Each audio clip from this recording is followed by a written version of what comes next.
Boa tarde a todos. Agradeço a presença de todos vocês aqui para a gente iniciar a 6ª reunião de trabalho da Comissão Permanente de Meio Ambiente, Bem-Estar Animal e Agropecuária. Boa tarde, Marcelo. As palavras iniciais. Boa tarde a todos, sejam bem-vindos, obrigado pelo convite. Estamos aí à disposição. Esta reunião de hoje, a Comissão Permanente de Meio Ambiente, Bem-Estar Animal e Agropecuária, nós vamos ter como pauta o Plano Municipal de Saneamento. Vamos ter aqui a apresentação da minuta de lei e os resultados finais das audiências, realizações de 2016 e 2017, até a presente data, e a programação de ações e atividades para o restante do ano do programa no município. Temos aqui os convidados, então, do Secretaria de Meio Ambiente, equipe técnica responsável também pelos estudos das audiências públicas relativas ao Plano Municipal de Saneamento. Então, nós já podemos dar início. Eu quero deixar a palavra livre para os convidados.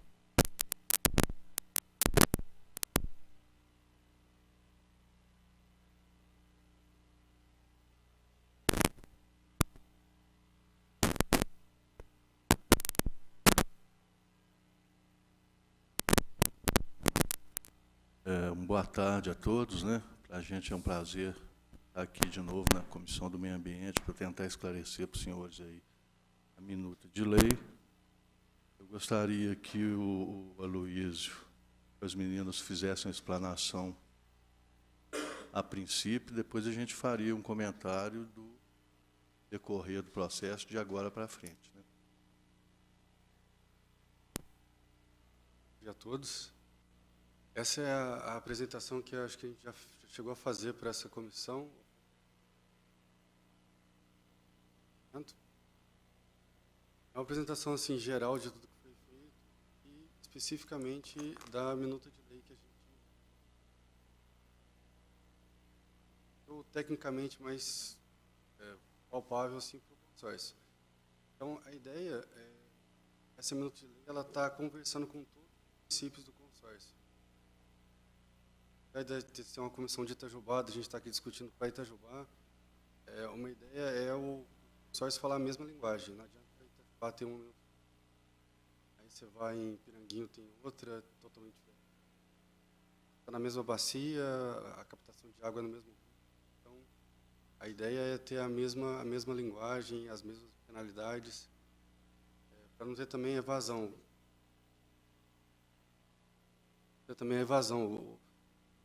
O empreendedor, alguém comete um crime ambiental em Itajubá, ele pega e muda para Piranguinho, lá ele vai conseguir fazer errado e não ser punido. Então, a ideia é toda a bacia estar protegida. Então, assim, em termos gerais, a minuta de lei ela compõe o sexto produto, junto com o relatório final e com os resumos executivos. Então, o plano de saneamento ele foi desenvolvido como manda a cartilha do Ministério, foi feito um plano de mobilização, um diagnóstico da situação do município, prognóstico, a gente estudou as concepções e programas que seriam necessários para o município, os mecanismos e procedimentos de monitoramento, para que o consiga monitorar esse plano. E o produto 6 a gente fez um relatório, um resumo executivo, e, na verdade, é o volume que vai ser distribuído, então a população, na sua maior parte, ela vai ter acesso ao produto 6. Então, ele já é desenvolvido numa linguagem mais simples, para o pessoal conseguir entender, conseguir acompanhar, conseguir cobrar as pessoas pertinentes. Compõe esse produto 6 aí, o resumo executivo e a minuta de lei.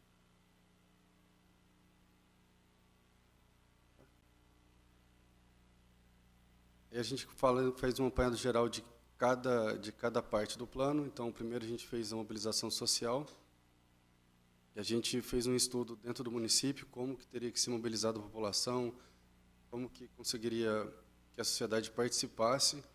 E esse foi o primeiro produto aprovado, e essa mobilização ela foi mantida até o final dos trabalhos. Para o município de Itajubá, a gente conseguiu uma mobilização boa, teve bastante gente participando das audiências, inclusive vários vereadores. Então, a gente considera como uma mobilização de sucesso. Diagnóstico, a gente coletou todas as informações de todos os sistemas que são sob gestão da Prefeitura e os sistemas da Copasa. O diagnóstico, a gente não faz nenhuma inserção, uma análise, é simplesmente os dados que são fornecidos pelas entidades. A gente ter uma visão geral do município pelo olhar da prestador de serviço, então, tanto a Prefeitura quanto, no caso de Itajubá, a Copasa.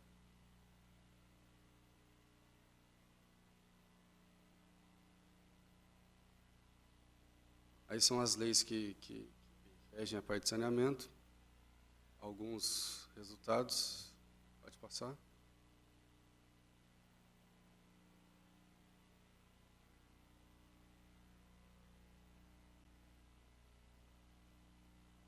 Vou passar rápido porque essa apresentação já foi feita aqui na Câmara.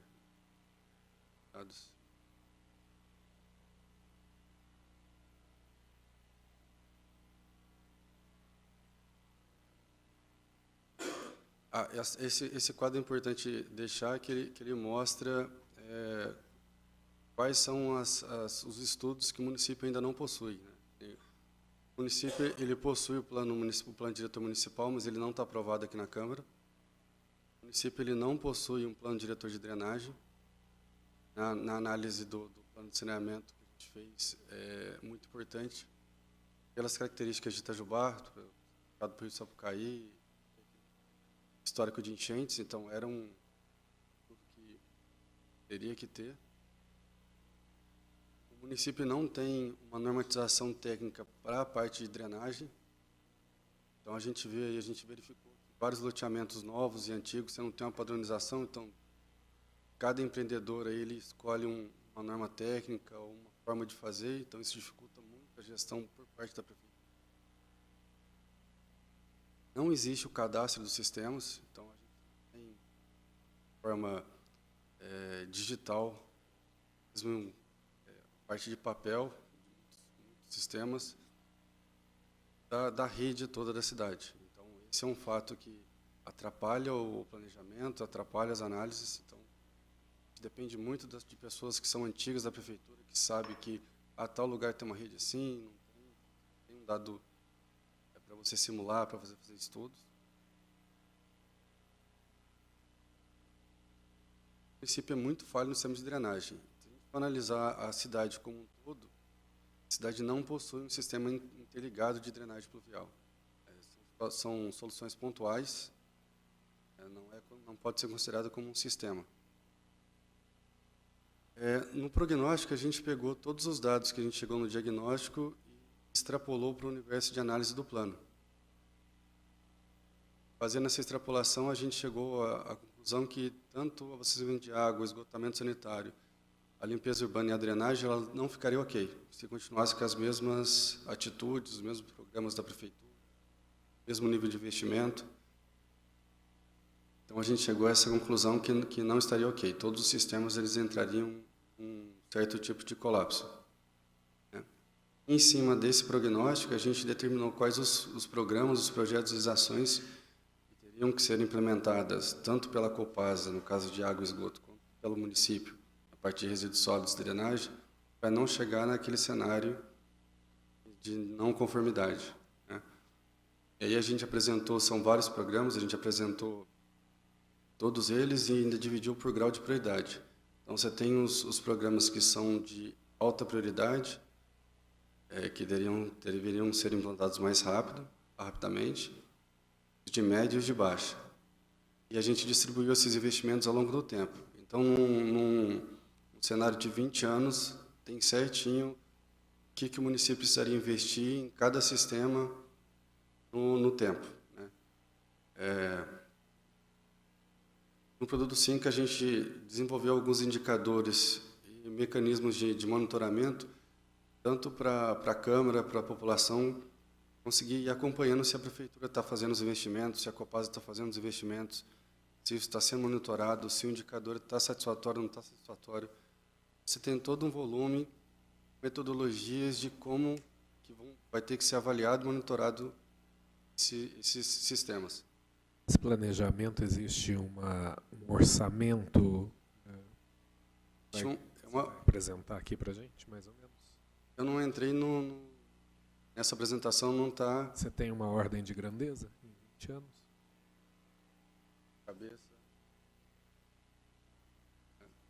De cabeça não lembro, mas está no documento, está por sistema também. Mas o investimento é alto porque é um universo de 20 anos de investimento. Agora, o mais impactante são os investimentos iniciais, porque como tem muita coisa ainda que precisa ser realizada, o desembolso inicial é alto. A importância do produto 5 é justamente conseguir fazer esse acompanhamento do que foi feito, como foi feito e quais são os resultados disso. Se está sendo atendido, se não está sendo atendido. E tudo isso, tanto para a sociedade como para os agentes fiscalizadores.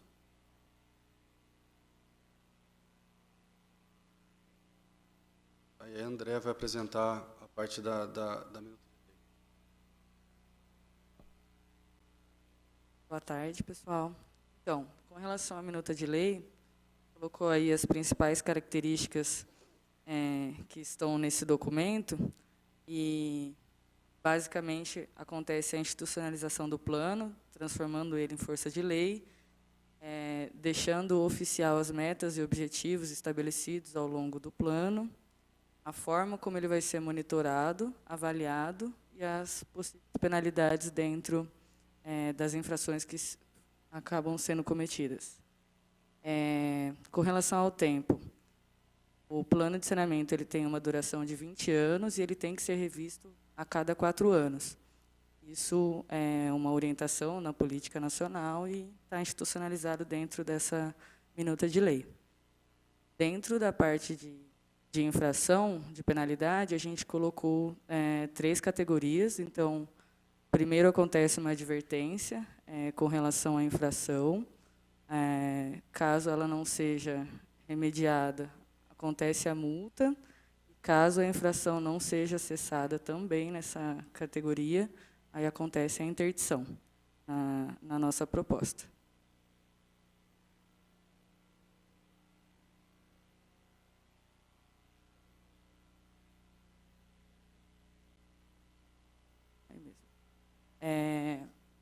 Então, lá a gente deixa bem claro que, com relação às penalidades, é baseado no não cumprimento ou cumprimento parcial das metas estabelecidas. Então, dentro daquilo que a gente colocou lá na parte de monitoramento, como forma de acompanhar o andamento do plano, tanto pela prefeitura quanto pelos prestadores de serviço, ou, no caso da população em geral, ações que afetem o sistema de saneamento básico do município, se enquadra como uma penalidade e a gente delimita como é que ele vai ser calculado, essa penalidade, como que acontece a formulação dela. Estabelecemos 2 critérios, que é a gravidade e a reincidência, para calcular esse valor. E nós propomos, não deixamos explícito que é o CIMASAS, mas é a nossa proposta que seja, que a fiscalização e o gerenciamento dessas remediações sejam feitos pelo CIMASAS, para poder ser um órgão externo que não participa do sistema, podendo avaliar e fiscalizar esse andamento do plano. Propomos também a criação do Fundo Municipal de Saneamento Básico. Então, todas as frações, todas as multas recolhidas iriam para um fundo municipal que serviria como um recurso para qualquer eventual...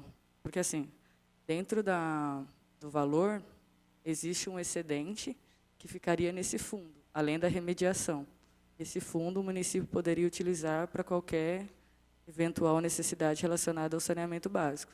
Então, por exemplo, acontece algum evento catastrófico, alguma enchente, alguma coisa assim, o município tem um fundo imediato, emergencial, para poder lidar com essas questões, caso seja necessário. A gente prevê também uma destinação de verbas, prestação de contas, com relação a esse fundo, por parte de quem for manter.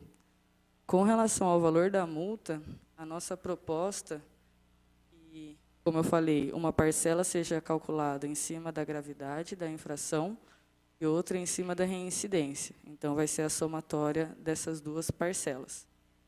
Pode passar. Vou explicar um pouco melhor cada uma. A parcela de gravidade, ela entraria... A tabela ficou... essa tabela aí mostra a nossa proposta com relação à categoria e o valor da multa, base nisso. Então, a gente coloca um percentual de acréscimo baseado na gravidade. Então, por exemplo, se a multa for gravíssima, o valor vai dobrar, né? Estou enxergando. Exatamente. É que eu não estou enxergando aqui, eu lembro de cabeça, mas fiquei com medo de errar. E isso seria, então, segundo a equação ali, a gente pega o percentual, multiplica pelo valor da remediação, mais o valor da remediação. A segunda parcela, pode passar,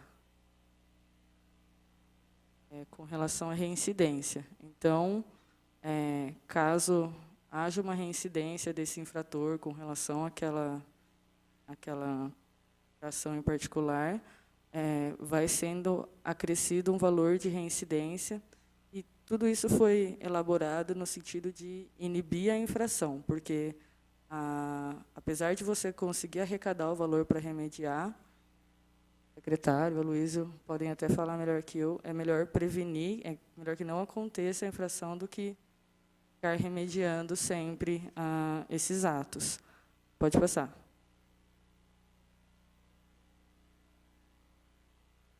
Então, aí tem um exemplo, supondo que uma infração foi cometida pela segunda vez, pelo mesmo agente, e ela é de categoria leve. CIMASAS, a equipe técnica do CIMASAS avalia que a remediação ficaria em R$5.000. Então, a gente tem o valor da multa de gravidade em 7.500, de reincidência por ser segunda vez, ficaria em 1.500. Então, o valor final da multa seria de R$9.000, sendo a parcela destinada à remediação e o restante ficando para o fundo. Pode passar. E aí são só mais alguns exemplos, numa tabela mais simples, de categorias, reincidências e valores de remediação, só para vocês terem uma noção de possíveis enquadramentos. Basicamente é isso. Tem alguma dúvida?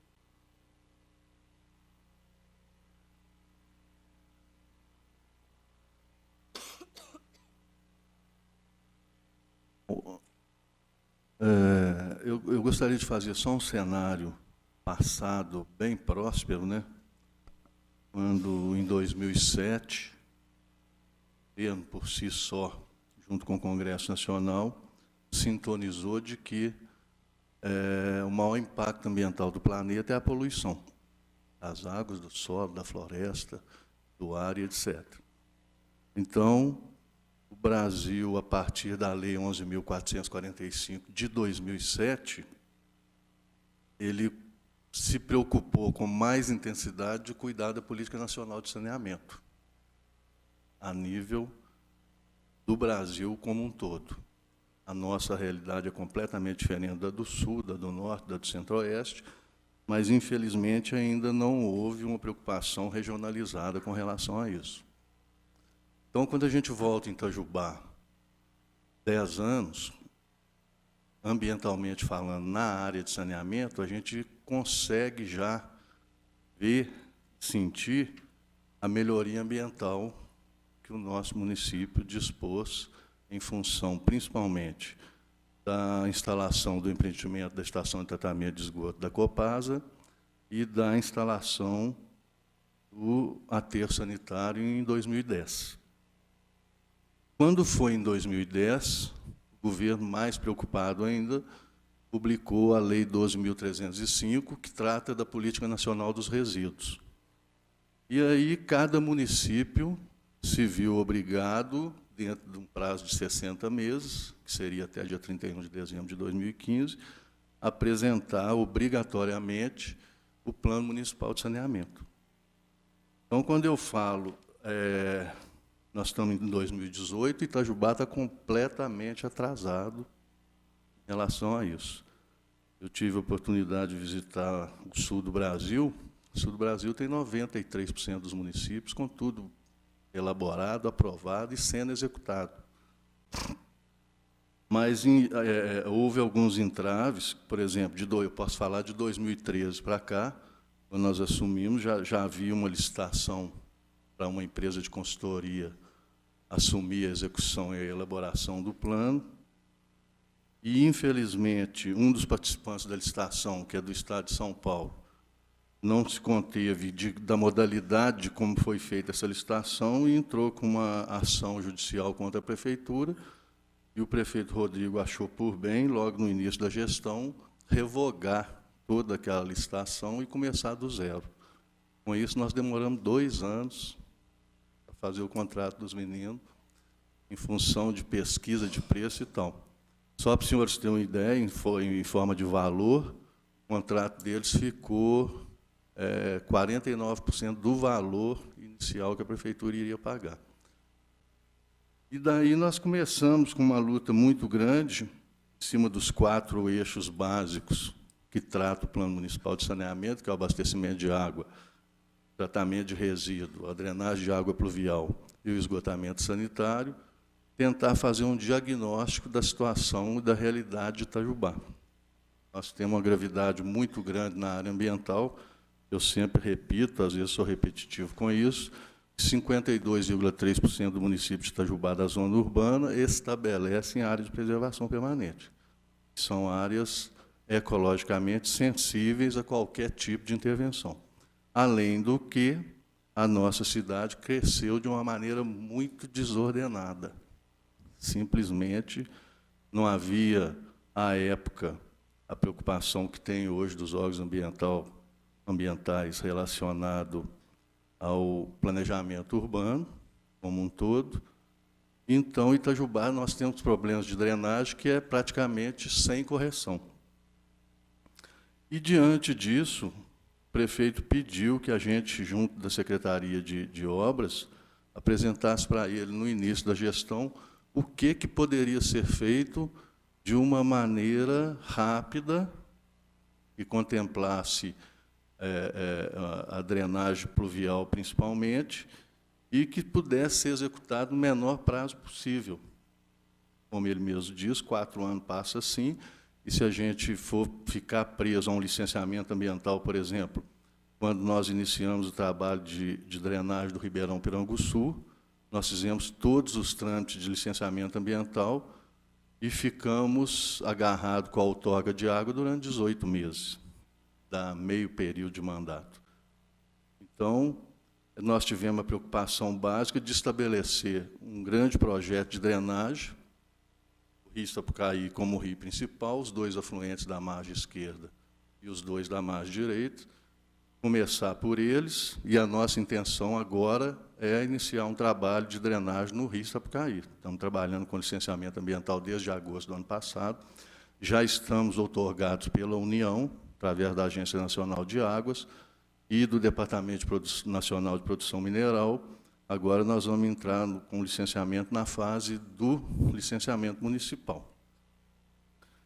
De uma certa maneira, a gente considera que, nesses últimos 5 anos, houve uma melhora muito grande com relação à drenagem pluvial dos principais afluentes do Rio Sapucaí. Nós não podemos dizer, por exemplo, que não houve área com alagamento e etc. Mas a gente já pode perceber, através do acompanhamento que a gente faz, que, ao mesmo tempo que enche, hoje há um escoamento muito mais profundo do que tinha 5 anos atrás. As aduelas que foram construídas na BR, lá na BR, próximo ao hotel, o alargamento da calha, o aprofundamento da calha. O Zé Pereira, nós temos tido uma preocupação grande com ele lá na cabeceira dele, que está muito assoreado, a gente tentar fazer com que essa água não chegue com tanta força, que haja mais fluxo dessa corrente lá na cabeceira. E, em cima disso, eles fizeram um plano premeditado para os próximos 5, 10 e 20 anos. E é difícil, quando a gente pega uma situação dessa, e praticamente 36 meses de trabalho, né, gente? Deve ter 3 anos que vocês estão trabalhando com isso. Realizamos 6 audiências bastante participativas, mas que, ao mesmo tempo em que o plano está sendo elaborado nesses 36 anos, a cidade não para de crescer. Então, quando você chega, por exemplo, na região ali, próxima ao Clube Itajubense, o número de residências que tem ali, eles não esperam o plano ficar pronto para a gente obrigá-los a fazer a ligação e nem a Copasa chegar lá.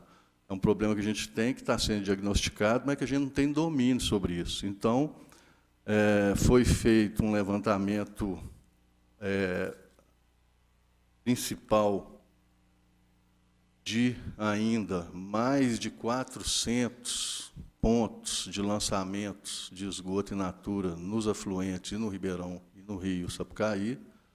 No Rio Sapucaí, eu tive a oportunidade de descer de barco junto com o pessoal da Polícia Ambiental e junto com o pessoal da Defesa Civil, para a gente tentar, no início da gestão, qual que era a intensidade disso no corpo receptor, que é o Rio Sapucaí, mas, ao mesmo tempo, a gente entende que, com a execução de um plano desse, se ele for aprovado como está, e, obviamente, ele será discutido e melhorado pela Câmara Municipal, a gente entende que ainda dá tempo da gente mitigar muito desse impacto que está sendo realizado agora. Mas a gente enfrenta algumas situações, por exemplo, só a título de exemplo, há 20 dias atrás, na região do Ayumas, ali, algumas residências lançando esgoto sanitário in natura no Ribeirão Ayumas, e a gente, na preocupação de ligar e chamar o pessoal da Copasa, a gente ainda encontra resistência, a pessoa proibindo tanto a Secretaria de Meio Ambiente como a execução, que é por parte da Copasa, para entrar lá e fazer a ligação. E eu entendo assim que é quase inaceitável, né, uma situação dessa, no século XXI, em 2018, o município, por sua conta, junto com a concessionária, tentar fazer a melhoria ambiental, independente de quem seja, e a pessoa ainda impedir. Então, por exemplo, a lei lá de 2004, com mais de 14 anos de uso, de publicação, no seu artigo 5º, ela outorga o município a usar até da força para fazer com que esse esgotamento sanitário seja ligado na rede, a lei número 2511, de 2004. Mas que, infelizmente, ainda não teve ninguém para chegar nesse ponto, e que, a partir de já, nós vamos ter que agir dessa maneira. Porque uma coisa é a gente pedir ao empreendedor ou o cidadão do bem pela melhoria da qualidade de vida nossa, cidadão itajubense, e outra coisa, a pessoa, às vezes, por um problema alheio ao ambiental, problema político, qualquer outro tipo de problema, dizer para a gente que não, que ali ninguém entra. Então, daí a responsabilidade que a Câmara tem em fortalecer isso para a gente, através da lei que será publicada, né, votada por aqui, sancionada pelo prefeito, dos órgãos ligados à situação ambiental, CIMASAS, a Secretaria do Meio Ambiente, principalmente, ter subsídio para a gente tentar disciplinar essa situação. Eu falo também que nós, dentro da área de esgotamento sanitário, somos completamente privilegiados. Mais de 91% do nosso esgoto é coletado, transportado, tratado, destinado adequadamente no meio ambiente. Então, nós precisamos agora consolidar toda essa ideia. junto com o Plano Municipal de Saneamento, está sendo elaborada também lá a minuta do Fundo Municipal de Saneamento, que a Andréia já explicou, nada mais é do que mais um fundo dos vários que existem no município, mas que ele traz principalmente recurso financeiro para tentar ser aplicado nessa área ambiental. A ARSAI, também, que é a agência reguladora em Belo Horizonte, se preocupando muito com essa área de saneamento, ela destinou agora, a partir de mês de maio, através de decreto, que 4% da receita líquida da Copasa será destinada a esse fundo para ser repassado aos municípios. Então, a gente acredita que está existindo uma preocupação maior por parte dos nossos governantes com relação ao saneamento. Quando a gente pensa, por exemplo, um grande empreendimento, alto potencial poluidor aqui em Itajubá, o Frivasa, que lançava, há 10 anos atrás, todo o sangue, toda a barrigada dos mais de 1.000 bois que eles matam por dia, in natura no Rio Sapucaí, e que nada disso hoje acontece, já é palpável, a gente consegue mensurar essa melhoria na qualidade das nossas águas. Sempre repito também que há muita coisa para se fazer, mas nós estamos tentando dar o primeiro passo dentro da realidade que é apresentada para a gente. Agora, dizer, por exemplo, que daqui 20 anos, tudo que está nesse plano será realidade, é um pouco difícil, né? Eu seria um pouco visionário tentar mensurar isso, porque a gente não consegue disciplinar o bicho-homem, não consegue. Se você tem uma população conjunta e ali existe um condomínio, para você obrigar esse povo, por conta deles, a fazer o esgotamento sanitário daquela área, não existe subsídio para isso hoje no município. Em cima disso aqui vai existir. Por exemplo, um condomínio de classe alta em Itajubá, um Morro Grande, condomínio rural. Com muito custo, no início da gestão, quando nós fomos regularizar a situação, porque lá não tinha nem estrada para chegar, cada um foi obrigado a fazer sua fossa séptica. Isso há 5 anos atrás. Pessoas que, sem querer, né, a gente fazer indicação nenhuma sobre pessoas, mas um condomínio de pessoas de alta consciência, vamos dizer assim, que poderia, no início do projeto deles, preocupar com essa área, e ninguém preocupa. Então, a gente tem lá na prefeitura, preocupado muito com relação ao planejamento urbano, fizemos algumas adequações no início da gestão, fazendo com que o planejamento indicasse uma pessoa da área de planejamento dentro da prefeitura, à época o Pedro, que era o secretário, para participar tanto do CODEMA, efetivamente, como de todas as discussões para a elaboração e análise, interpretação e emissão de parecer conclusivo para os novos loteamentos.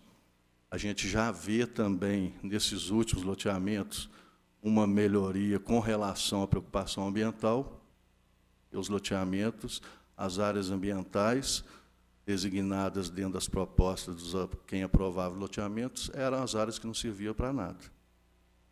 Então, não servia para nada dentro daquela gleba, não servia, não. É essa que vai para o meio ambiente. E a gente está tentando mudar essa concepção. As áreas sensíveis e as áreas ecologicamente importantes, a gente está tentando fazer nessas áreas uma revitalização, uma melhoria simultânea à instalação do empreendimento, visando esses 4 eixos sempre. Melhoria de drenagem. Drenagem em Itajubá foi feita, mais de 80% da drenagem, com manilha de 40. Hoje os loteamentos estão usando manilha de 1, 80 a 1, todos. Com declividade, com estudo de levantamento de declividade, de topografia, etc. Consoante a isso, as áreas verdes, à medida em que o licenciamento vai avançando no CODEMA, a a gente conseguiu, junto com o planejamento, no início do loteamento, a gente demarcar dentro da planta 25% dos lotes daquele loteamento calcionados. Os lotes só vão sendo descalcionados mediante o cumprimento das condicionantes e das medidas de mitigação. Isso amarrou bastante. E um outro detalhe importante é que, além disso não existir, quem demarca esses lotes é a Secretaria do Planejamento. E, geralmente, são os melhores lotes do loteamento, os mais valiosos. Isso obriga e faz com que o empreendedor entenda que ele tem o direito de se instalar, mas que ele tem o direito e o dever também de cuidar daquele território que ele está sendo instalado. Quando ele entregar aquele território para o município, excepcionalmente, vai passar a cuidar de uma coisa que já está pronta. Outro detalhe importante é que o município dava o aceite de todos esses empreendimentos aqui com 12 meses. Com 12 meses, a gente sabe que nem o próprio empreendimento está pronto. Aí o município assumiu a responsabilidade de cuidar de inúmeras áreas aí que estão todas descuidadas exatamente por isso, onde que entra a responsabilidade do empreendedor. Nós mudamos isso, passamos o prazo disso aí para 60 meses. Estamos dando aceite no primeiro empreendimento agora, que é o Parque Portugal, que iniciou em 2014, está tudo como deveria ser. Hoje, a gente fala que é um empreendimento desejável. Quem quiser visitar o Parque Portugal, ali se encontra um empreendimento de forma ambiental desejável, que seria desejável. E assim nós vamos tocando. Agora, a parte que toca a Câmara Municipal para a gente em todo esse trabalho se torna a mais importante de todas, porque é a consolidação de tudo que foi feito no papel. E outra coisa que eu falo sempre, o vereador Marcelo teve uma preocupação muito grande quando ele assumiu aqui, de fazer um levantamento de leis do Legislativo nosso, e quantas delas só existem no papel. Nós conversamos sobre isso, né? Uma delas, por exemplo, é a lei que obriga as concessionárias, a cada veículo vendido, plantar ou fornecer uma muda para combater o efeito estufa. Muito boa ideia, ótima ideia, desde que seja efetivamente cumprida lá quando ela foi publicada. É a luta que nós estamos tendo com a lei dele, perturbação do sossego, de fazer com que ela seja implementada agora, no começo. Porque, se a gente deixar essa lei passar, ela será mais uma que vai cair no esquecimento. Nós sabemos da importância dela para toda a sociedade e que tem tudo a ver com a área ambiental. Tem tentado ajudá-lo lá para a gente tentar fazer com que isso se efetive. Então, seria isso a minha colocação. Nós estamos já entregando aqui na Câmara uma minuta de projeto de lei. Qualquer dúvida que vocês tiverem, nós estamos às ordens. Eu gostaria também de, dentro do tratamento de resíduo, tratar aqui com bastante especificidade do empreendimento nosso do aterro sanitário, que é um modelo.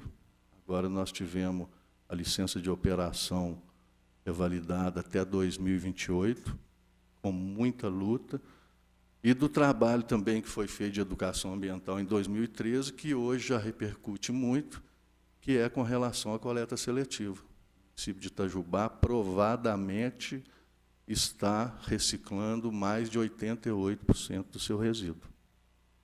A cada caminhão de 8 toneladas que chega lá no aterro sanitário, não se separa mais do que 400 quilos.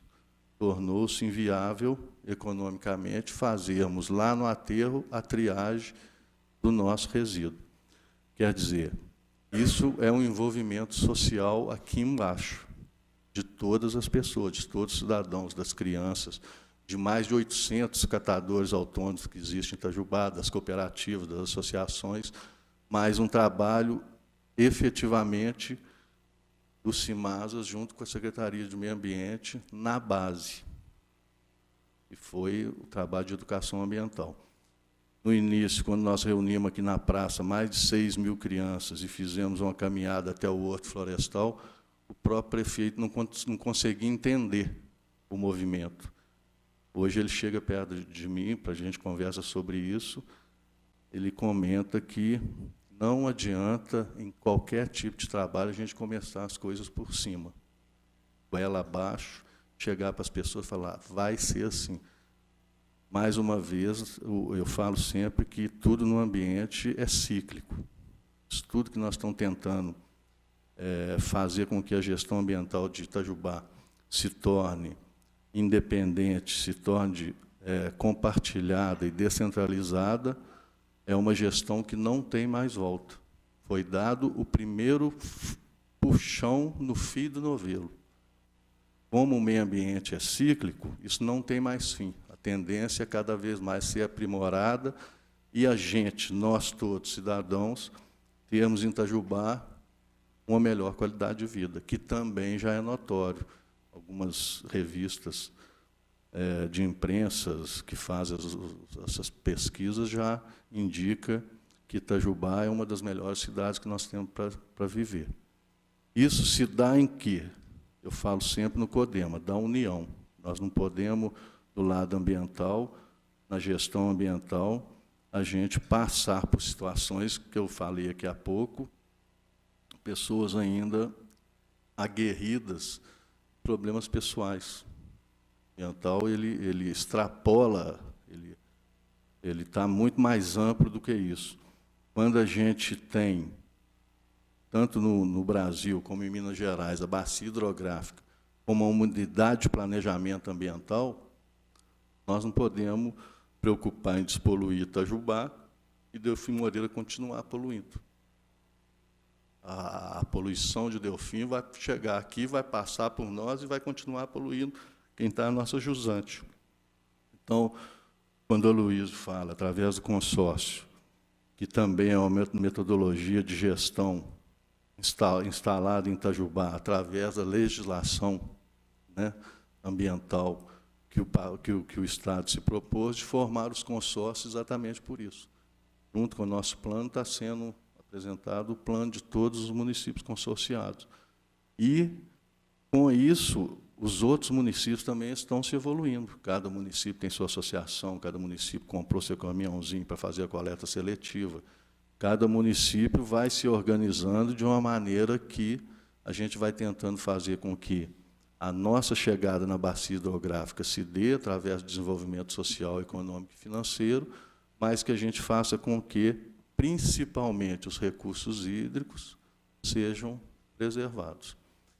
Eu ainda quero ver, se Deus quiser, estando na prefeitura, não estando na prefeitura, nós ainda temos no Rio Sapucaí a volta da balneabilidade. Hoje a gente entra num barco, ali no batalhão, a gente não dá conta de passar da ponta do mercado.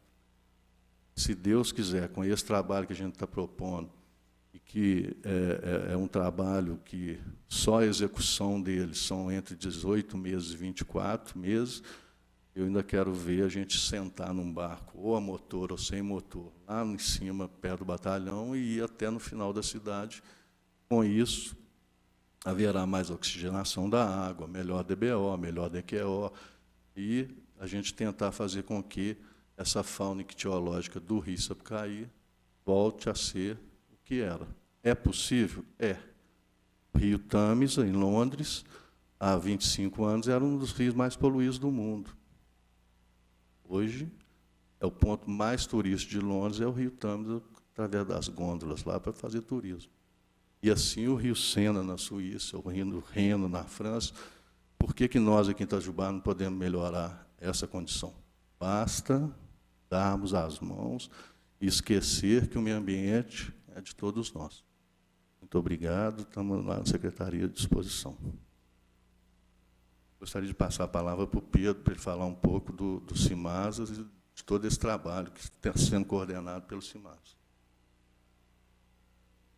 Boa tarde a todos. Obrigado pela oportunidade de estarmos aqui apresentando a minuta de lei, Plano Municipal de Saneamento Básico, que na época foi contemplado por 6 municípios, e como bem disse o secretário de Meio Ambiente de Itajubá, Ricardo, é de suma importância esse plano, visto que vários municípios que também fazem parte da mesma bacia aqui de Itajubá, como Delfim Moreira, Iranguçu, Venceslau Brás, então todos, São José do Alegre, né?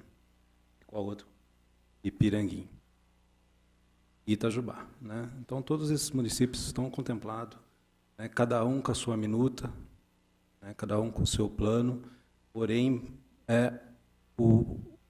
a base de todas essas minutas são iguais para todos, né? E com isso a gente consegue uma melhoria no saneamento de Itajubá e também desses municípios. Quando a gente consegue nos outros municípios, a gente também consegue em Itajubá, né? Cada um interligado através das bacias.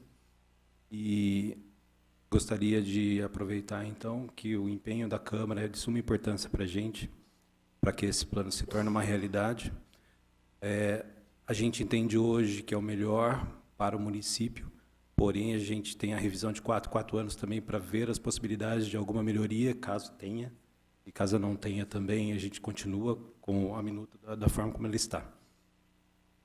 Então, eu peço o empenho dos senhores para que a gente torne isso a realidade o mais breve possível, para que a gente consiga tornar, né, essa minuta de lei de uma forma que realmente faça valer o que ela está se propondo. Muito obrigado.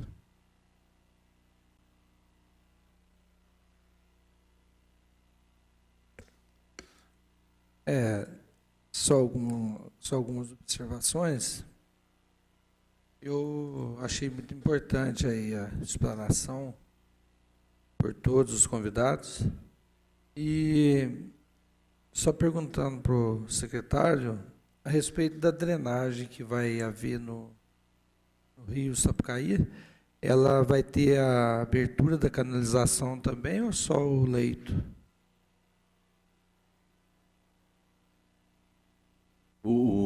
A atividade, vereador, ela inclui desassoreamento, a limpeza e a sucção de todo o sedimento que está depositado ali há 200 anos. Que foi retirado do leito da calha do rio aqui nessa região. Então, a margem, nenhuma árvore, nenhum tipo de vegetação vai ser suprimido ali. Aliás, nós estamos consonante a isso, junto com as mineradoras de Itajubá, os licenciamentos ambientais referentes à emissão de licença de operação para a mineração de Itajubá foi assumido pela Secretaria do Meio Ambiente, pela Prefeitura. E a grande discussão que eu estou tendo com o pessoal, através da Associação Comercial e da Unidra, que compõe os 14 empreendimentos que trabalham com mineração em Itajubá, a grande pergunta que eu tenho feito a eles, e que às vezes eu tenho encontrado alguma resistência, mas que nós vamos desenvolver esse trabalho, é o que cada mineradora dessa, durante 50, 60, 70, 80 anos que eles estão aí minerando, fizeram para o Rio Sapucaí, a não ser erudir, degradar a mata ciliar, etc. Eu falo isso não criticando a mineração. Mineração é um mal necessário.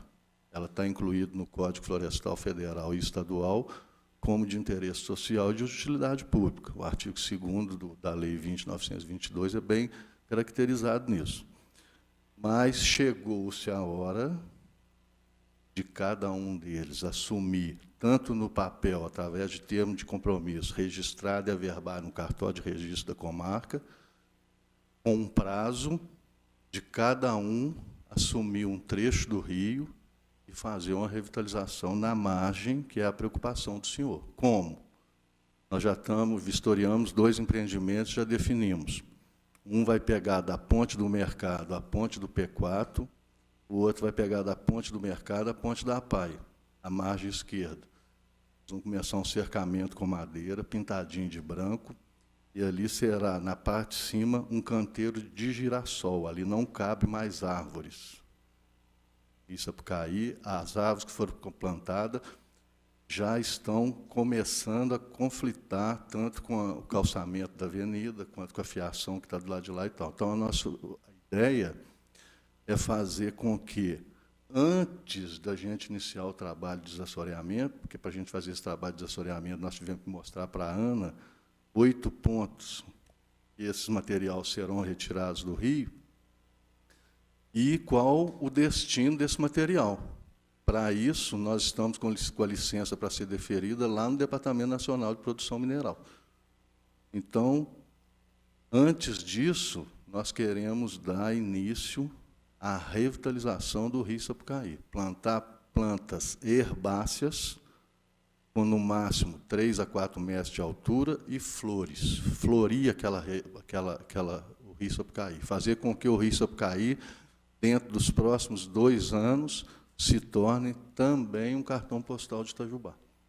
Nós vamos iniciar nesses 2 trechos, o trecho de cima com girassol, plantado a cada 40 centímetros um do outro, em formas de arruamento, e do lado de baixo com bico de papagaio, para a gente fazer o contraste do vermelho com o amarelo. Agora, eu digo para os senhores, é fácil você colocar isso na mente dos empreendedores? Não é, porque tudo custa dinheiro. Mas nós não queremos nada para a Prefeitura, nada para a Secretaria do Meio Ambiente, nada para ninguém fisicamente dentro de Itajubá. Nós queremos que o Rio Sapucaí, que pede socorro a todos nós, e que o porta-voz do Rio Sapucaí é a Secretaria do Meio Ambiente, receba algum tipo de mitigação que ele nunca recebeu. Falar que a draga não degrada, eu seria um mentiroso. Agora, falar que a gente pode fazer uma mineração no Rio Sapucaí, que é considerada pela lei como utilidade pública e interesse social, mas que também nós podemos melhorar a situação do Rio Sapucaí que se encontra hoje, nós podemos. Basta ação. E alguém chegar e cobrar deles em prazo adequado, sem apertar ninguém, para alguém dar o pontapé inicial. Então, a nossa ideia com o Rio Sapucaí é essa. Eu gostei de uma frase que o senhor falou, né? E é a realidade, o maior impacto do planeta é a poluição. Nós temos, eu volto a falar sobre o Rio Sapucaí, porque eu acho que é a maior riqueza que nós temos em Itajubá, poder ser cortado por um rio, né? E eu estou acompanhando de perto o trabalho do senhor, admiro muito o trabalho e gostaria realmente que essa importância do Rio Sapucaí tivesse mesmo em primeiro plano. E eu quero encaixar aqui também o que o senhor já sabe que eu ia falar, né? Sobre a beira do rio. O que é que eu ia falar? O que nós queremos plantar lá? Então, eu aproveito a reunião mais uma vez para pedir para o senhor, de acordo com o planejamento, que eu sei que vai ser feito um trabalho muito bom ali, a gente conseguir plantar também ali as árvores frutíferas que caibam naquele local, né? Igual o senhor falou, a árvore grande ali já vai atrapalhar o calçamento, mas tem árvores que dá para a gente encaixar ali de 2, 3 metros, igual o senhor falou. Várias mudas, né? Vereador, ontem eu fiz uma reunião com a diretoria do CODEMA, mais especificamente para tratar do projeto do senhor, conforme eu tinha acordado na última semana que nós tivemos aqui. A partir do próximo empreendimento, já no CODEMA, já foi anexado dentro das nossas planilhas de legislação, cada área verde dos empreendimentos, obrigatoriamente, em função da lei do senhor, obrigatoriamente 50% do reflorestamento serão com frutíferos. Ótimo. Para atender a legislação do senhor. Agora, fora isso, nós temos aquele grande projeto de plantar mais de 1.000 frutas no Parque Municipal. Amanhã, nós mesmos ir lá colher a mexerica, colher a manga, a goiaba, o jenipapo, a acerola, a uva, e etc. Né? E também para a gente tentar resgatar a alimentação da fauna, que tem uma reserva de 49 hectares, a montante do Parque Municipal. Então, a gente só agradece as iniciativas dos senhores, o Marcelo, com essa preocupação da perturbação, o senhor com esse pomar urbano, agora o Fabrício, uma inovação também, saindo em Itajubá mais uma vez na frente. Nós já estamos discutindo o Código Ambiental Municipal, com 172 artigos, nós já estamos no 82º, eu estou fazendo questão, formei uma equipe de trabalho, e nós estamos reunindo durante 1 hora todo dia, fazendo questão de ler todos os artigos, fazer nossas considerações. Quando chegar na mão dos senhores, a gente está tentando fazer com que esse código seja o mais real possível relativo à nossa situação ambiental peculiar que tem em Itajubá. Então, a gente só agradece essas iniciativas e eu acredito que, através dessas discussões, a gente só tem que fazer com que o meio ambiente ganhe. Por exemplo, a última reunião que nós tivemos, como foi importante, a vereadora Mônica ler ali todos os artigos, a gente discutir todos os artigos aqui, já sair daqui com pelo menos alguma proposta, né, efetivamente. Porque quando você tem uma lei e anexa aquela lei a um parecer técnico para ser deliberado pelo CODEMA, o empreendedor não tem que discutir muito. Tem que cumprir a lei que vocês fizeram com que ela fosse deliberada. Então, nós agradecemos muito essa situação que a Câmara de Itajubá tem tido aí com a área ambiental do município. Concluindo a minha fala aqui, já que eu vou passar para a vereadora Mônica, vereador Marcelo, essa minuta, ela muito importante, que eu entendi mais aí, é que a bacia, no geral, teria que estar falando a mesma linguagem, né? Muito importante o esforço e essa lei, esse trabalho aí, para que toda a bacia nossa esteja falando a mesma linguagem, né? Porque se Itajubá cumpre, depois a outra cidade não cumpre, nós vamos ser influenciados e eu acho que não é certo isso. E só para terminar, Ricardo, eu vejo, como que chama o transporte que você falou dentro do Rio, né? Balneabilidade. A gente vê isso aí nos grandes países, igual você deu exemplo, né? Um dia será um sonho para a gente poder ver os barquinhos ali, né? Se Deus quiser, se tudo der certo, a ideia é começar a minerar isso agora esse ano ainda. Só para não assustar, quando a gente fala isso, as pessoas às vezes assustam, mas dentro do projeto, o rebaixamento do Rio Sapucaí tem pontos que vai chegar a 1,80 m. Nós vamos levar o Rio Sapucaí lá na rocha, foi feito estudo através de geologia e tudo mais. Agora, às vezes até o prefeito assusta, mas, Ricardo, quando a gente rebaixar esse rio 1,80 m, daqui a um ano ele vai estar com 1 metro. O sedimento não para de descer da serra. Aqui nós estamos numa planície. E não adianta a gente fazer o desassoreamento agora e esquecer de um programa próximo futuro. Isso é um trabalho que tem que ser feito igual está sendo feito nos afluentes dele. 6 em 6 meses a máquina vai e faz a limpeza. Um outro dado importante que eu acho que é importante considerar. Em 2013, nós iniciamos, como já havia nas gestões anteriores, a limpeza do Rio Sapucaí. Nós tiramos, em 2013, 33 toneladas de resíduo do batalhão até a draga Transareia. E esse número foi acontecendo as limpezas nos anos subsequentes, e o último nós tiramos só 7 toneladas. Então, hoje a gente vê, está sujo? Está. Por que está sujo? Porque ele não para de receber resíduo, mas está bem melhor do que esteve. Entendeu? E a ideia é exatamente isso, a gente fazer com que o Rio seja mais uma atração turística. Desde o tempo primórdios, nós todos sabemos, século XII, XIII, XIV, XV, lá atrás, a população das metrópoles maiores do planeta e do Brasil, o nosso próprio descobrimento em 1500, ele se deu pelas águas, através da exploração das florestas que protegia as águas, e nós, homens, procuramos a água para a nossa sobrevivência.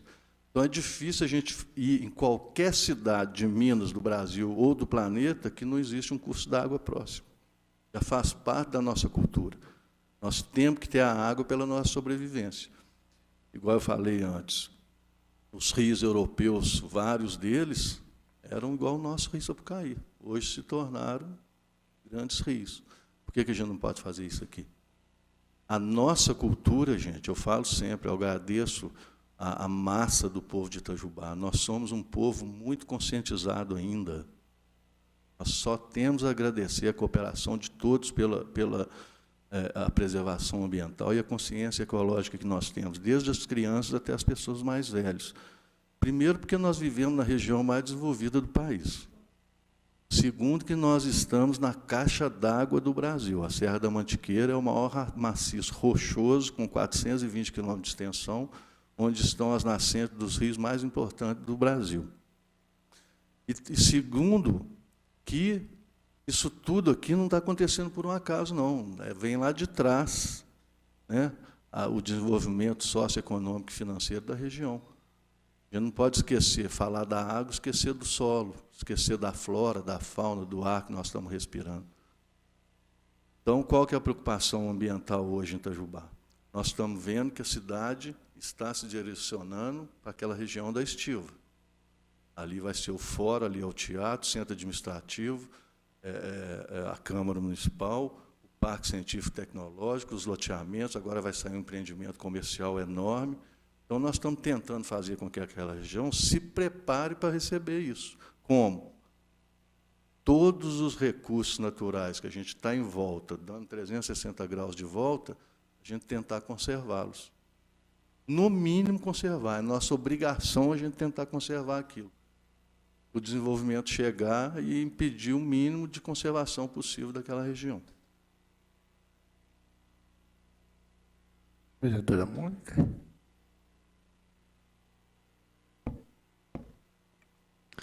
Boa tarde a todos. Eu gostaria de fazer uma pergunta para o secretário Ricardo. Na fala dele a respeito de fossa séptica, surgiu uma dúvida sobre esgotos de residências rurais que são jogados nos ribeirões, diretamente nos ribeirões, onde não tem a Copasa para direcionar o esgoto, né? E também que não tem a fossa séptica. Se a Secretaria do Meio Ambiente tem algum trabalho, algum monitoramento para resolver esse problema? Dentro do plano de saneamento, a ideia, nos aglomerados rurais, cada um ser obrigado a ter sua fossa, que hoje não é. Mas hoje a gente pode exigir isso? Não, não tem uma lei que fala que pode. Entendeu? Então, todos esses aglomerados rurais, preferencialmente, se a Copasa chegar e coletar, ótimo, que também são propostas. Tem 3 bairros aqui que a Copasa já está, e ir chegando. Por exemplo, a Estância tem 186 casas, a rede está a 500 metros da Estância. Um dia essa rede vai chegar na Estância. O maior conflito do planeta se dá pela disponibilidade de água. Israel e na faixa de Gaza, o maior conflito que existe, aquelas guerras lá, é por causa da água que está lá no subsolo, inacessível praticamente a eles. Na Estância tem 186 famílias que administra abastecimento de água sem conflito. Olha que maturidade ambiental da Estância. Num momento difícil desse. Então, qual que é a nossa preocupação com a Estância? Já que eles requereram a nossa presença lá e têm preocupação com a água que eles bebem lá embaixo, nós estamos protegendo as nascentes lá de cima, igual eu falei aquele dia. Então, vereadora, a ideia é que esses aglomerados rurais, cada um que se vire e faça sua fossa séptica. Pode ser permitida, em 2018, 19 e 20, a gente assistir o esgoto sanitário sendo lançado ali. Eu tenho visitado algumas propriedades rurais pequenas e tenho essa preocupação de chegar. Como é que o esgoto do senhor? O esgoto sai aqui, ó. Aí a gente chega no fundo da cozinha, está ali. Lançado na várzea, nem é no curso d'água. Vai virando aquela... Certo. Outra coisa, eu queria falar, o aumento da população. Já que o senhor falou dos tampões do Rio, Sapucaí, também da área de meio ambiente, não poderia deixar de perguntar para o senhor sobre o aumento das capivaras ali na parte da FEP. Se a Secretaria de Meio Ambiente está fazendo algum trabalho, se tem algum trabalho ali da população, do aumento da população ali, de fazer o controle da população ali das capivaras, que à noite a gente passa ali, tem capivaras na beira ali do rio. Está sendo feito alguma coisa? Olha, vereadora, a gente tem tido muita demanda com relação a isso, não só aqui em Itajubá, às vezes pessoas amigas da gente de Pedralva, de Piranguinho, capivara ocorre onde tem rio e várzea, né? E plantio de milho, e plantio de arroz, e plantio de feijão. Então, nós, por regra, somos obrigados a cumprir a lei. A Lei de Crimes Ambientais 9605, de 98, classifica a capivara como um animal silvestre. Então, pessoa pergunta para a gente qual que é o trabalho da secretaria. Nós precisávamos que tivesse uma lei, né, municipal mais restritiva à federal e à estadual, fazendo com que a gente fizesse esse controle aqui no município mesmo. Como? Até em forma de abatimento. Até em forma de abate. E a capivara é uma carne comestível. Só que, quanto Secretaria do Meio Ambiente, eu falo sempre, a gente não está alheio à nossa bíbliazinha, que é a legislação ambiental. Eu não posso, eu tenho que ter meu limite, eu sei até onde o meu limite vai, até onde o artigo da lei me permite ir. Então, com relação a isso, a gente ainda não tem uma lei municipal que faça com que a gente possa fazer um controle de forma biológica ou um controle mesmo em forma de abate aqui no município. É um mal necessário. Eles me procuram, eu falo, como militante ambiental, que elas também precisam comer, enquanto isso não acontece. Agora, se a polícia ambiental pegar alguém abatendo um animal desse, é mais crime do que você matar uma pessoa, né? Então, é uma sugestão que eu dou assim, também para a gente amadurecer a ideia que o município, né, se preocupe com isso efetivamente, assim, especificamente, e discuta uma lei mais restritiva do que a federal ou estadual, ou menos restritiva também. Pode o município, não sei se vocês têm acompanhado, em São Paulo o problema é o javali. Não sei se vocês têm acompanhado isso, saiu até na Veja da semana passada. A Câmara Municipal de São Paulo bateu o martelo em cima do Código Florestal proibindo a caça. Agora eles recuaram. Houve uma revogação da lei, fazendo com que tem que haver o controle desses animais que se reproduzem. E a capivara reproduz com muita intensidade, vários filhotes por ano. Vai ser um problema para sempre. É essa preocupação mesmo que a nossa ONG teve. Então, a gente tem tido bastante demanda, pessoal pedindo para ver o que pode ser feito lá, para não virar uma praga mesmo. E ainda não, eles não estão descontrolados, mas para fazer o controle de população. Então, é só uma dúvida mesmo se a secretaria tinha algum dado ou estava fazendo alguma coisa. Então, não. Então, só para a gente saber, para a gente poder se unir e ver o que a gente pode estar sendo feito lá. Só isso, obrigada. De passar para o vereador Marcelo, Ricardo, esses dois temas que a vereadora tocou aqui são muito importantes para a gente em relação à zona rural. Eu só perguntar para você, na questão também da fossa séptica, há um tempo atrás a prefeitura tinha alguma parceria com o morador da zona rural? Ainda tem ou não? Por exemplo, doar o material, não sei como, máquina, tem isso? Teve um programa, há um tempo atrás, na área de saneamento mesmo, que o próprio governo, através da Secretaria de Desenvolvimento Urbano, incentivava e subsidiava o produtor para fazer a fossa séptica. É mais ou menos igual ao programa nosso de fomento ambiental. O município fornecia o material necessário e o cidadão entrava com a mão de obra para a construção da fossa. Teve esse incentivo, que eu acho muito importante. Eu acho que isso aí, Luiz, a gente poderia, dentro dos próprios recursos que a gente tem aqui, tentar administrar isso por comunidade, para a gente não fazer a situação isolada.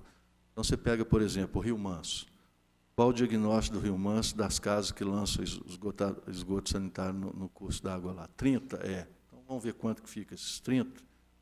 Diagnosticar direitinho, olhar um local adequado, que não contamine, fazer uma fossa. A Emater auxilia nesse trabalho. A Emater trabalha muito com isso. E tal resgatar esse programa. Seria uma ótima, dentro do plano de saneamento. E só para concluir a questão das capivaras aí, Mônica, que a gente tem visto muito esses comentários, o pessoal está parando de plantar, tem gente que não... Capivara da noite para o dia acaba com a roça deles, porque realmente é lavoura familiar, né? Não dá nem para eles passar uma noite lá, eles comem arroz, comem feijão, milho. E engraçado que a lavoura está crescendo, está bonita. Elas marcam a noite lá e dá um passeio lá, acaba com a lavoura da pessoa. Então, isso eu acho que é importante, a gente já está vendo. E essa entrevista, essa matéria sobre javali aí, eu vi semana passada, que javali é a mistura do porco com a capivara? Então, aí estava falando que já tem mesmo uma briga lá sobre isso, né? Acho que nossa região vai acabar chegando nisso também, porque está... Lá tem muito canavial, está chegando a impactar economicamente nos empreendimentos de cana lá daquela região.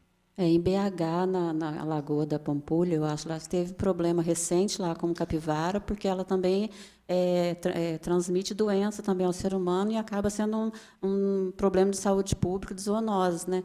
Então, o que lá que eu saiba que foi feito a castração das capivaras mesmo para controlar, para não nascer mais, porque não pode acontecer o abate por conta da lei de crimes ambientais.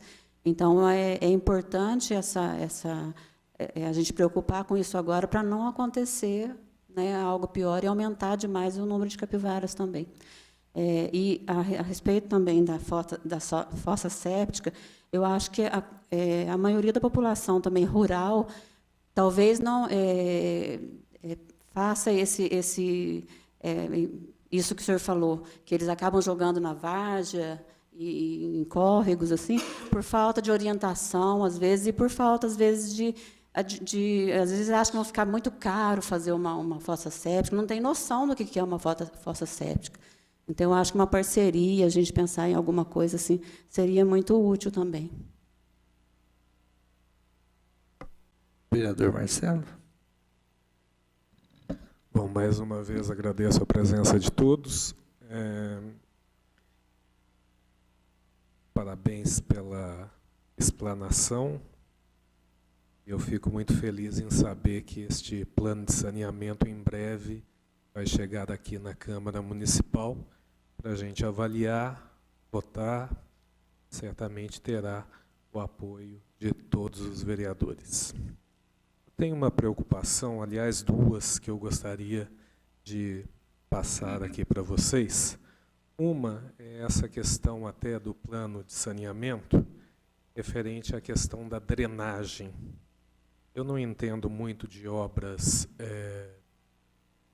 civis, mas eu, por exemplo, acompanhei há pouco tempo aquela obra de drenagem feita na medicina. Recentemente o pessoal me chamou lá porque eles estavam tendo muitos pernilongos dentro das manilhas, né? Abrimos até uma, estava realmente infestado de pernilongo. Parece que houve, então, por parte da secretaria, não sei se foi por parte da sua secretaria, mas eles jogaram veneno, enfim. Mas o que me preocupa também, e eu gostaria que a Diolene colocasse a foto aqui para vocês verem, é que essa obra de drenagem, essas são as manilhas que chegam no Ribeirão Anhumas, né? Então, eu, como leigo, eu fico me questionando se realmente essa obra de drenagem feita na medicina vai surtir efeito ou não, porque praticamente as manilhas estão enterradas dentro do rio Anhumas, do Ribeirão Anhumas. Então, eu, como leigo, como já disse, e como presidente da Comissão de Obras, eu vou ter que aprovar aqui na comissão a contratação de uma empresa para justamente verificar como foi feita essa obra e se realmente vai surtir efeito ou não, porque é dinheiro público que é usado em todas essas obras feitas pela Prefeitura. Então, o plano, eu acho viável, mas aí a gente chega, para ser feito o plano, precisamos de licitações, precisamos de empresas que realmente transformem tudo que está no papel em obras públicas, né? Então, eu fico com receio justamente de que aconteça certas coisas como isso que eu vejo e que, no meu entendimento, pode ser que não surta nenhum efeito, né? A gente não quer que realmente a gente faça um plano aí de revisões de 4 em 4 anos, um plano de 20 anos, para não termos uma conclusão efetiva e uma melhora efetiva. Então, isso seria um ponto.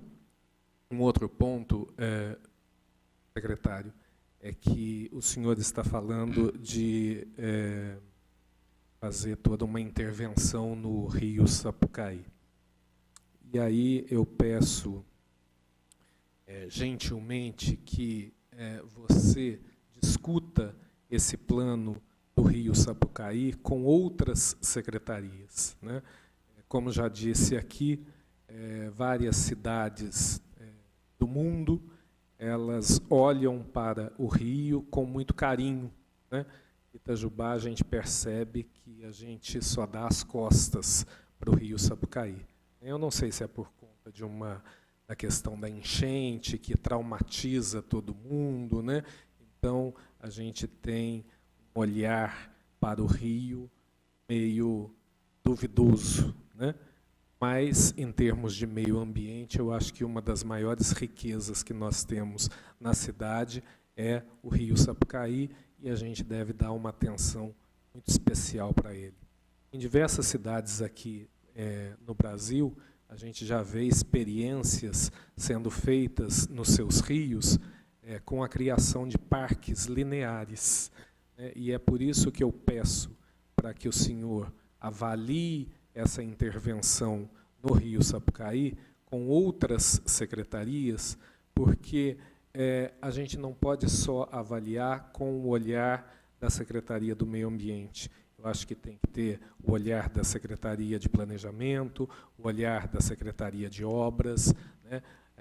A gente percebe que nessas cidades que valorizaram os seus rios e criaram esses parques lineares, eles criaram ali ciclovias, criaram ali pistas de Cooper, e criaram vários outros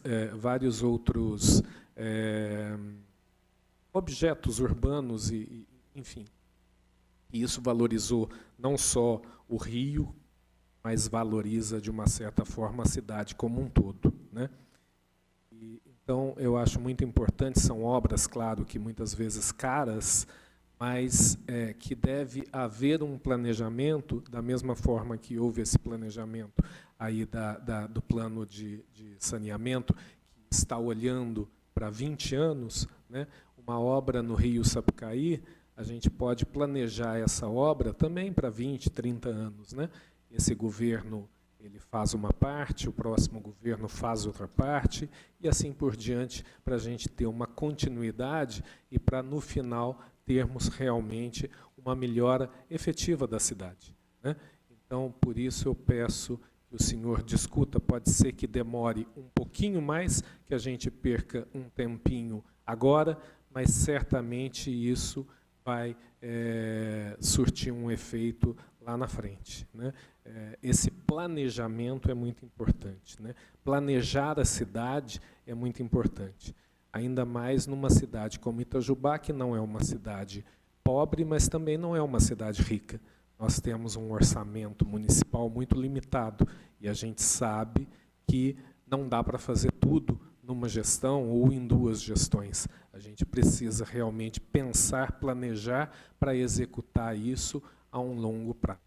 Então, são essas 2 observações que eu gostaria de fazer. Essa questão da drenagem, que obra como, por exemplo, da medicina, eu não quero afirmar que aquela obra ela está errada, porque eu não tenho conhecimento técnico, né? Mas olhar uma foto daquela me assusta, vendo que as manilhas estão praticamente enterradas dentro do rio. E essa questão também do rio Sapucaí, de pensar no rio Sapucaí de uma forma um pouco mais ampla. Bem, muito obrigado a todos. Só para comentar, obrigado, viu, Marcelo, pela posição sua aí. A ideia nossa exatamente lá na prefeitura é trabalhar integrado entre as diversas secretarias que fazem qualquer tipo de ação, mas quando a gente fala da situação real de Itajubá com relação ao Rio, por exemplo, infelizmente, a gente vê que criar um parque às margens do Rio Sapucaí é quase que impossível, inviável. Por quê? Porque quando foram construídas as duas avenidas marginais do Rio Sapucaí, de um lado e de outro, se eles tivessem tido a preocupação de recuar pelo menos, a lei pede 50 metros, mas que recuasse pelo menos 30% disso, que são 15, aí sim, tinha como a gente ter um espaço de fazer ali uma área onde seria a avenida hoje, poderia ser uma ciclovia, certo? Então, o Rio Sapucaí, ele foi tão degradado no passado que talude do rio é a medida da avenida. Assim, os outros cursos d'água também. Então, se vocês chegarem, por exemplo, nesses novos empreendimentos, é proibido no Rio, por exemplo, Zé Pereira, ali no Parque Portugal. Quando vocês veem lá, ali deveria ter 30 metros de preservação. A lei fala que a avenida pode ser feita com 15 e 15, no mínimo, ser protegido, que é o que foi feito. Para quê? Para a água ter onde se espalhar numa eventual cheia. O Rio Sapucaí não tem condição de fazer isso. Então, o espaço que nós temos no Rio Sapucaí é o espaço, é o limite do limite. Eu fiquei discutindo na sede da ANA, que nós tivemos que mostrar qual será a metodologia da sucção desse sedimento que está na calha do rio e também da retirada desse material, do transporte, para impactar, porque isso vai impactar muita gente. Ali mora milhares de pessoas. E alguns cálculos que a gente tinha feito teve que ser revisto. Por exemplo, nós tínhamos posto 16 pontos de retirada desse material, a ANA fez a gente fazer com 50% disso. No máximo 8 pontos. Agora, que a intenção nossa, com esse conjunto de medida, é, no futuro próximo, a gente melhorar a qualidade da água que passa do Rio Sapucaí, sem dúvida. Por exemplo, uma das obras mais importantes com relação à drenagem da medicina não está na medicina. É aquela obra lá do São Judas Tadeu, é a Duelo. Aquele ribeirãozinho ali, ele servia de acúmulo de água ao invés de fluir a água. Por quê? Porque ele foi mal delimitado. Quando abriram e quando fizeram, eles deixaram a parte baixa do rio mais alta do que a parte de cima. Tanto que, depois que foi construída a Duela, de vez em quando tem uma cheia lá em cima na Inhumas, é que ele volta a passar pelos grandes tubulão. Ele não utilizou mais o tubulão. Com isso, a água que sai nessas manilhas que o senhor mostrou aí, ela tem mais fluidez depois daquela construção. Então, qual que foi a preocupação lá da obras que eu participei junto com relação à drenagem? Primeiro, a gente tentar corrigir a parte aonde deságua no Rio Sapucaí, que foi feito todo aquele trabalho lá, para ela puxar essa água. E aquela água, aquele tubulão que foi feito acima do nível do rio, há anos e anos na BR, foi o maior impacto ambiental para a medicina, foi aquele tubulão. Se eles tivessem descido aquele tubulão 1,5 m, 2 m, a medicina não tinha tido esse problema que já teve. Tanto é verdade que hoje, aquele tubulão, durante 365 dias do ano, ele não é utilizado 10 dias. Por quem? Pela própria força da natureza. Não é ninguém que vai lá direcionar a água. A água a gente não direciona. A água sai da nascente, ela tem que encontrar seu caminho. Por isso que o peso dela é 1 atmosfera. Porque se ela não encontrar o seu caminho, ela faz o seu caminho e arrebenta o que tiver para frente. Então, eu acho, Marcelo, por exemplo, houve muito transtorno na medicina, até com problema físico, né, de construção das casas. Teve um dia até que o comandante da polícia, que mora lá, estava preocupado, foi na prefeitura, me procurou para ir atrás do prefeito, para falar de tudo. Mas é uma situação também que eu volto a repetir. Para se melhorar qualquer situação, antes tem que piorar. Você vai na BR-359, aqui, 459, quando estava recapeando, parava a gente 40 minutos. Tinha que ser daquele jeito, não tinha como. Hoje, ela está melhor. Você vai na prefeitura hoje, avenida vai ser asfaltada. Está um transtorno, mas vai ficar bom, não tem jeito. Então, eu acredito, Marcelo, que ali está sendo feito o possível do possível em relação a tudo que não foi observado no passado. Que vai minimizar o impacto com a cheia ali, certamente vai, como já minimizou. É igual Ribeirão Piranguçu. Em janeiro, dia 16 de janeiro, aquela chuva, aquele aterro que foi feito, a água chegou lá, natural. Ali é uma área de acomodação de cheia. Mas, do mesmo jeito que ela chegou, a hora que parou de chover, meia hora depois a água já tinha descido. Então, aí que está o objetivo do trabalho. Porque uma coisa é você instalar um empreendimento do zero. Você chegar e falar assim, vamos fazer um planejamento aqui, como deve ser feito, hoje pela lei ambiental e pela lei de projeto, plano diretor. Agora, você corrigir uma situação de 198 anos atrás, o bairro da Medicina, se ele tivesse sido feito 1,5 m, 2 acima do que é hoje, ele não teria o problema que ele tem. E o BPS também. Eu moro no BPS, a casa que eu moro tem problema de cheia exatamente por isso. Não é a água do Ribeirão Zé Pereira que enche lá, é a água de chuva. Dependendo da intensidade, não tem drenagem. Então, ela faz isso. Como que você vai corrigir um problema desse? Abrir tudo, abrir as casas, abrir... Então, é muito difícil. Então, a nossa preocupação, outra coisa que eu falo sempre no CODEMA, a gente tem que virar a página, pensar para frente. Se o gestor ambiental ficar preocupado em corrigir tudo isso que não foi feito de uma maneira adequada há tempos atrás, ele nem evolui e nem corrige. Fica no meio do caminho. Então, o pessoal tem tido essa preocupação, viu, Marcelo? Por exemplo, a Medicina já é notável. Até o dia que chover, eu me proponho a te ligar, a gente sair junto, para eu te mostrar isso que eu estou te falando. Uma água que se tornava represada, hoje ela puxa toda aquela região ali. Puxa mesmo, ela dá velocidade em função do que foi feito lá. Aí vem outro entrave. Quando nós fomos fazer aquilo lá, tinha que ter a anuência do DENIT. E o DENIT não deu anuência. Foi feito sem anuência do DENIT. Mas, se não tivesse sido feito desse jeito, a Medicina hoje estava muito pior do que estava de 5 anos atrás. Entendeu? Eu gostaria de complementar. Na época, eu ainda fazia a secretária de Planejamento, e as obras ali da Medicina, elas ainda têm algumas etapas ainda para ser cumpridas. Uma delas foi a do ELA, como bem disse o secretário de Meio Ambiente, né, que foi feito há quase 5 anos. Né.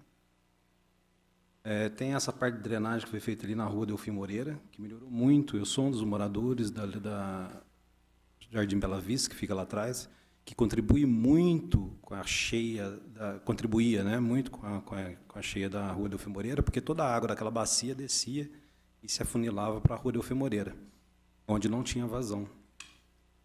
E então foi feito esse rebaixamento, só que ainda há algumas etapas que são as pontes. Né? As pontes que dão acesso a São Judas, elas são muito estreitas. Outra, a base é no chão, que também serve como dique, né? Que tanto fez um desvio na lateral para a Secretaria de Obras para melhorar isso. Mas, na verdade, essas pontes elas têm que ser refeitas. Né? São 2 pontes ou 3 pontes ali. Então, isso também contribui muito. E também tem a parte de drenagem lá dos Marras, né? Toda a bacia do Marra também que vai ser feito, que faz parte de uma das etapas desse processo.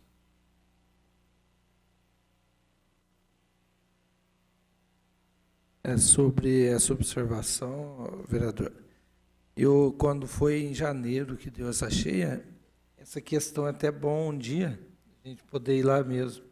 Essa manilha que existia, ela por mais água que deu, ela estava tão errada que ela ficou limpinha, nem a água dela não precisou dela. Né? Quer dizer, ela estava atrapalhando em vez de ajudar. E com esse serviço novo, ajudou. E essa respeito da distância do rio, Marcelo, você falou um negócio bonito que eu também estou pensando aqui no Caí, beleza, pode ser daqui a alguns anos, né? E essa questão de parques, tudo. Lá em Guará, por exemplo, a gente fornece banana ali na parte nova de Guará, ali no Beira-Rio, aquela região. A gente vê a distância que foi feita a avenida, bem longe, inclusive hoje faz até barraquinha lá na beira. Então, a distância longa, né? Dá para fazer uma coisa assim, eu acho que aqui ficou bem perto a avenida, né? Muito, não tem distância. Mas mesmo assim, eu acredito que no futuro, lá eu acho que o investimento vai ser maior ainda para fazer alguma coisa aérea ali, mas é uma coisa de futuro, né? Em alguns lugares tem um espaço maior. Também vejo isso para o nosso futuro aí. Mais uma coisa? Podemos encerrar, secretário? Eu agradeço muito aí a equipe da Unifei, meu amigo, secretário, vereador Marcelo, vereadora Mônica, porque tudo que trata de meio ambiente é muito importante, né? Tudo nosso. Estamos aqui abertos aí para mais visitas, eu agradeço muito e mais convites vão surgir para vocês no andamento dessa, evoluindo aí esses pensamentos, igual o Marcelo falou, algumas coisas serão ainda votadas aqui e a gente vai estar precisando aí da ideia de vocês, do conhecimento, para nos esclarecer mais coisas ainda. Eu agradeço então e dou por encerrada essa reunião.